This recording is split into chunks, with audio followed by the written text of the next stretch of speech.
hello hi खुलुमबाय दिनै जोङो जेरिनानि शुटिंआवहाय फैदों आरोना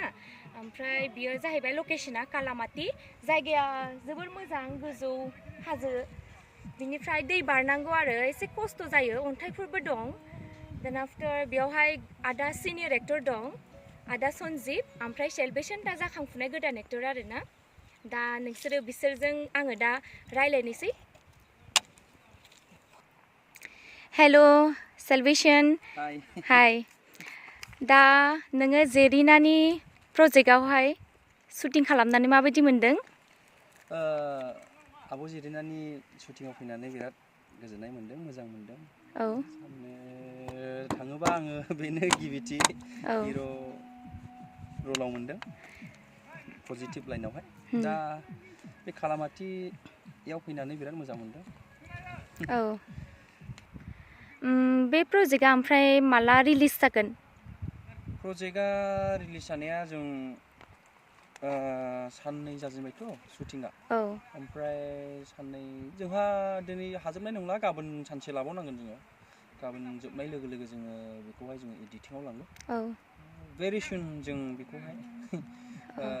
रिलिज खालामो जों आखायाव लागासिनो दङ आंथ' दा नोंखौ खोनादों नों मेथाइबो रोजाबो दा नोङो मेथाइखौ रोजाबलांगोन ना दोनथ'नानै एक्टरावनो एक्टिं खालामबाय थागोन मेथाइखौथ' आं गारनो हाया आं 2010निफ्रायनो आं केसेटआव रोजाबबोनाय दाथ' आं रोजाबलांबाय थागोन आं मथा मथि एक्टर रलाव फैनो एसे गोब्राब मोनदोंमोन थेवबो बेसेबां आवगायलांनो हायो आं बेखौ आंनि गोसोनिफ्राय आं नाजालांबाय थागोन खिन्थु मेथाइखौला आङो बोसोरफ्रामबो आं रिलिज खालामनो बा रोजाबलांनो आङो आखायाव लागासिनो दङ बा रोजाबलांगासिनो दङ दाख्लैसो मोनसे रिलिज खालामलांबाय आंनि मेगननि मोनसे मेथाइ बेखौ ब्रादार माइकेला बेखौ रिलिज खालामदों नोंथांमोना इउटिउबाव आंनि मेगननि बे मेथाइनि नामखौहाय सार्च खालामनो टाइप खालामनानै नायोबा नोंथांमोना आंनि मेथाइखौ खोनासंनो मोनगोन दे बिदिब्ला गोजोनथोंसै हामबायसै नै दा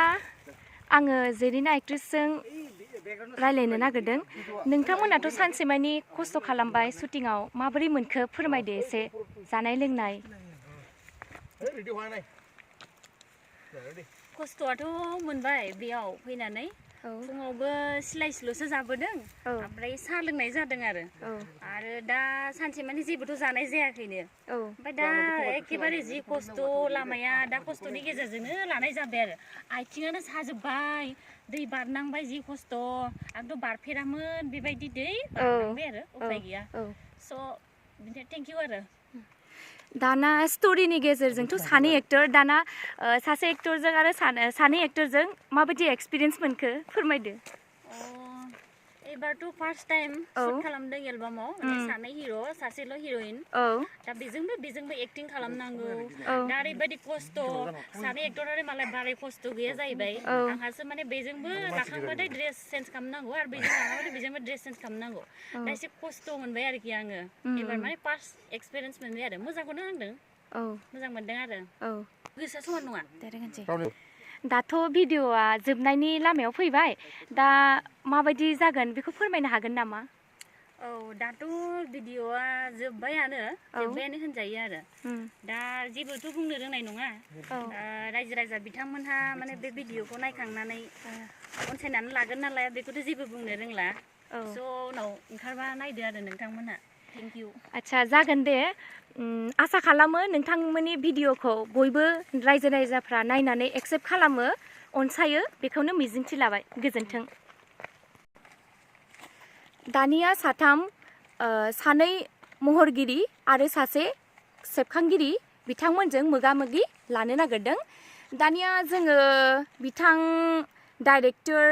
ओमफ्राय करिय'ग्राफार बिनिफ्राय एक्टर फावखुंगुर बेजों रायलायनो नागिरदों आरो ना बिथाङा बेयाव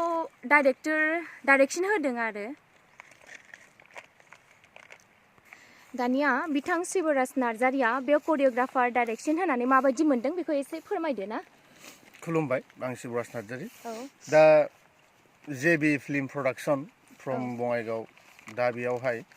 जोंनिनो हिर'इन जिरिना लोगोसे एक्टर जा सिनियर सन्जिब दा लोगोसे बिथां मुङा मामोनथाय सेलभेसन दा बिथांमोनजों लोगो मोननानै गोसो मोजां मोनदों दा आङो बे भिडिअखौ डाइरेक्सन खालामनो मोननायाव आं मिजिं थिदों जे जाहाथे बयबो जोंनि बर' सावथुन बर' हारिमु बर' मेथाइ मोजां मोनग्रा मानगोनां रायजो राजा बिथांमोनहा हयथ' बे भिडिअखौ अनसायगोन आरो बोजबनानै लागोन बेखौनो मिजिं थिनाय जाबाय गोजोन्थों खुलुमबाय